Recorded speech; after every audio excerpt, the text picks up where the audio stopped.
नमस्कार, कैसे हैं आप? फिक्र आपकी में एक बार फिर से आपका स्वागत है। मैं हूं आपके साथ निशांत चतुर्वेदी। शुरुआत करते हैं आपकी फिक्र की बड़ी बड़ी खबरों के साथ। देश में कोरोना से बिगड़ते हालात को लेकर अदालतें भी तल्ख होने लगी हैं। आज पटना हाईकोर्ट ने बिहार सरकार को फटकार लगाई, जिसके बाद राज्य सरकार ने लॉकडाउन लगाने का फैसला किया है। फिलहाल 3 दिन से कोरोना का ग्राफ गिर रहा है और आज हम विश्लेषण करेंगे कि क्या लॉकडाउन की कड़ाई ही कोरोना की दवाई साबित हो रही है। इस बीच आईपीएल के 14वें सीजन पर भी विराम लग गया है। आज सनराइजर्स हैदराबाद और दिल्ली के एक खिलाड़ी को कोरोना संक्रमित होने के बाद यह फैसला लिया गया। अब विदेशी खिलाड़ियों की वापसी को लेकर चिंता जताई जा रही है। कोरोना से लड़ाई में एक तरफ तो लॉकडाउन कारगर साबित हो रहा है, तो दूसरी ओर वैक्सीन अपना असर दिखा रही है। आज हम वैक्सीनेशन और वैक्सीन के प्रभावों पर विस्तार से चर्चा करेंगे और फिर देश भर के अस्पतालों से परेशान और तड़पते लोगों की आवाज भी आप तक पहुंचाएंगे। सबसे बड़ी फिक्र यह है कि कोरोना अब गांव तक गंभीर असर दिखा रहा है और स्वास्थ्य सुविधा के अभाव में लोग अपनों को खोने के लिए मजबूर हैं। ऐसे हालात में मदद के लिए सामने आ रहे लोगों को भी आपको दिखाएंगे। देश में कोरोना के महाविस्फोट के बाद सबसे बड़ी फिक्र लॉकडाउन बनती जा रही है। ऐसा हम लगातार क्यों कह रहे हैं, ये आपको सिलसिलेवार तरीके से बताएंगे। सबसे पहले पिछले 3 दिनों का कोरोना का ग्राफ देखिए जरा ध्यान से। 1 मई को 3,92,576 नए केस मिले। 2 मई को 3,70,090 नए संक्रमित मिले और 3 मई को 3,55,769 नए मामले मिले हैं। कोरोना के इस ग्राफ में देश के लिए अच्छे संदेश भी छिपे हैं। वो ये है कि कोरोना का ग्राफ अब धीरे धीरे नीचे आ रहा है। लेकिन ग्राफ भले ही नीचे आ रहा हो, लेकिन एक चीज समझ लीजिए आप कि टेस्टिंग भी कम हो रही है। सोचने वाली बात है कि यह संभव कैसे हो पाया। दरअसल ये हमारे और आपके संयम, सरकारों द्वारा लगाए गए लॉकडाउन और कोरोना कर्फ्यू के कारण हो पाया है। और पिछले कुछ दिनों से डॉक्टर, वैज्ञानिक, कोविड टास्क फोर्स, हर कोई देश में कोरोना की चेन को काटने के लिए संपूर्ण लॉकडाउन की मांग कर रहा है। अमेरिका की टॉप मोस्ट हेल्थ एक्सपर्ट और व्हाइट हाउस के मुख्य चिकित्सा सलाहकार और वायरल डिजीजेस के ऊपर सबसे बड़े विशेषज्ञ अमेरिका के डॉक्टर एंथोनी फाउची ने भी भारत में कोरोना वायरस के तेजी से बढ़ते मामलों को लेकर चिंता जताई है। फाउची ने सलाह दी है कि भारत में राष्ट्रव्यापी लॉकडाउन लगाना चाहिए, व्यापक स्तर पर टीकाकरण मुहिम चलाई जानी चाहिए और बड़ी संख्या में अस्थायी अस्पताल बनाए जाने चाहिए। उन्होंने कोरोना महामारी से निपटने में सेना की मदद लेने की भी सलाह दी है और बताया जाता है कि पहले से ही केंद्र सरकार ने भी सेना और अर्धसैनिक बलों को इसके लिए अलर्ट मोड पर रखा है। इस बीच आज बिहार में लॉकडाउन का ऐलान कर दिया गया, जो कल से लागू हो जाएगा। ऐसे में यह सवाल भी उठने लगा है कि क्या लॉकडाउन को लेकर सही दिशा में जा रहा है देश।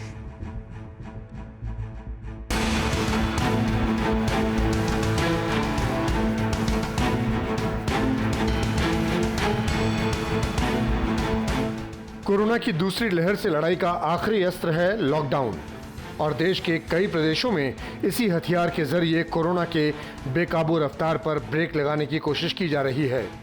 सिर्फ बहुत ज़रूरी पड़ने पर लोग घरों से बाहर निकल रहे हैं और बाज़ारों में भी केवल ज़रूरी दुकानें ही खुली हैं। देश विदेश के एक्सपर्ट्स भी कह रहे हैं कि अब भारत में कोरोना की चेन तोड़ने के लिए लॉकडाउन ज़रूरी है। कोविड टास्क फोर्स तब जगा है हिंदुस्तान का जब एंथोनी फॉसी, डॉक्टर जो इन्फेक्शस डिजीज का हेड है अमेरिका का, उसने एक ट्वीट करके बताया कि भाई लॉकडाउन कर लो और सारी तैयारी ठीक कर लो। तो ये अगर करें तो इसको पॉलिटिकल फिर मत बनाइएगा। इस बार सारी तैयारी पूरी कीजिएगा, पॉलिटिकल लॉकडाउन मत कीजिए, एब्सोल्यूट लॉकडाउन कीजिए और सारे तैयारी के साथ टेस्टिंग बढ़ाइए और जो जो containment, high containment zone, red alert zone में हो उसको कंटेन करें, माइक्रो कंटेनमेंट जोन में फिर कंट्री को खोल दीजिए।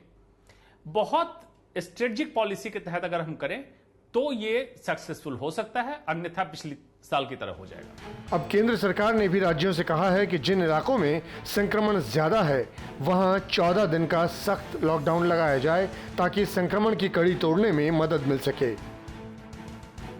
बिहार में भी लगातार 10% से अधिक पॉजिटिव केस मिल रहे थे, जिसे देखते हुए नीतीश सरकार ने प्रदेश में 15 मई तक लॉकडाउन लगाने का फैसला किया। कल शाम मुख्यमंत्री के साथ क्राइसिस मैनेजमेंट ग्रुप के साथ हाई लेवल मीटिंग हुई थी, जिसके बाद आज ये अहम फैसला लिया गया। नीतीश कुमार ने ट्वीट करके इस फैसले की जानकारी दी कि बिहार में लॉकडाउन 5 से 15 मई तक लगाया गया है, जो कल से प्रभावी ढंग से लागू होगा। आप इन व्यवस्थाओं का पालन करेंगे, वह कोरोना से बचाव में सहायक होगा। हम सब लोग अपने अपने को कोरोना से बचाने में यदि सफल होते हैं तो हम समाज को कोरोना से बचा पाएंगे। आप सब लोगों से मैं सादर आग्रह करता हूं कि कोरोना के लॉकडाउन के नियमों का आप सब लोग पालन करें। धन्यवाद। अब आपको बताते हैं कि बिहार में लॉकडाउन के लिए क्राइसिस मैनेजमेंट ग्रुप द्वारा तय की गई गाइडलाइन क्या है। सभी आवश्यक सेवा लॉकडाउन से मुक्त रखी गई हैं, जैसे दवा दुकान, अस्पताल, एम्बुलेंस, सरकारी वाहन। वैक्सीनेशन के लिए जाने वालों पर रोक नहीं होगी। सब्जी वगैरह सुबह 7 बजे से सुबह 11 बजे तक ही घूम घूम कर बेचेंगे। पब्लिक ट्रांसपोर्ट 50% क्षमता के साथ ही चलेगी, लेकिन इसमें वही लोग सफर कर सकेंगे जो विमान या रेल द्वारा यात्रा करने वाले हों। सभी सरकारी और निजी कार्यालय बंद रहेंगे। अनावश्यक घूमने वालों पर कड़ी कार्रवाई होगी। विवाह में 50 से अधिक लोग नहीं होंगे। डीजे पर प्रतिबंध होगा। श्राद्ध में 20 से अधिक लोग नहीं होंगे। स्कूल, कॉलेज और शैक्षणिक संस्थान बंद रहेंगे। Mall, restaurant, pub, cinema hall, swimming pool, gym, park बंद रहेंगे। सभी धार्मिक स्थल भी बंद रहेंगे। ई पास लेकर लोग बाहर जा सकेंगे। निर्माण कार्य जारी रहेगा। बिहार के अलावा इस समय राजस्थान, महाराष्ट्र, पंजाब, हरियाणा, दिल्ली, यूपी और ओडिशा में कंप्लीट या आंशिक लॉकडाउन लगा है। मध्य प्रदेश और छत्तीसगढ़ में भी सख्त पाबंदी है। राजस्थान में कोरोना की दूसरी लहर को काबू करने के लिए 3 मई से 17 मई तक लॉकडाउन लगाया गया है। प्रदेश भर में पुलिस सख्ती दिखा रही है। लॉकडाउन के नियमों का पालन नहीं करने वालों पर कार्रवाई की जा रही है। राजस्थान में रेड अलर्ट जन अनुशासन पखवाड़ा का आज दूसरा दिन है। आपको तस्वीरें दिखाना चाहेंगे। इस वक्त मैं जयपुर शहर में मौजूद हूँ और जयपुर शहर के सोडाला पर आप देख सकते हैं गहन पूछताछ हो रही है। जो भी व्यक्ति आ रहे हैं उससे पूछताछ की जा रही है। किसी आवश्यक काम से तो नहीं जा रहे, और जो आवश्यक काम से नहीं जा रहे उनका चालान काटा जा रहा है। ये तस्वीरें हम जयपुर के सोडाला से दिखा रहे हैं। आप देख सकते हैं QRT की टीम मौजूद है, पुलिस की टीम मौजूद है। जो भी वाहनों का आवागमन हो रहा है उनसे पूछताछ की जा रही है। और जो फालतू घूमता हुआ दिखाई देगा आप राजस्थान की राजधानी या जयपुर में या उसके अन्य शहरों में, तो उसको क्वारंटाइन किया जाएगा। यानी फालतू घूमता हुआ कोई दिखाई देगा, ये देखिए आवश्यक काम से जो डॉक्टर जा रहे हैं, वकील जा रहे हैं, उनको चेक किया जा रहा है, पूछताछ की जा रही है, गहन पूछताछ की जा रही है। QRT की टीम मौजूद है। जो इन निर्देशों का पालन नहीं करेंगे, जो अनावश्यक सार्वजनिक स्थानों पर या सड़कों पर पाए जाएंगे, उनके खिलाफ पुलिस और प्रशासन द्वारा सख्त कानूनी कार्रवाई की जाएगी। ऐसी कार्रवाई हम कड़ाई से करेंगे और जो व्यक्ति अनावश्यक घूमते हुए पाए जाएंगे उन्हें क्वारंटाइन कर दिया जाएगा तथा जुर्माना और अन्य दंडिक कार्रवाइयां भी विधि के अनुरूप की जाएंगी। कोरोना संक्रमण के कहर को देखते हुए यूपी में जारी वीकेंड लॉकडाउन अगले 2 दिन के लिए बढ़ा दिया गया है।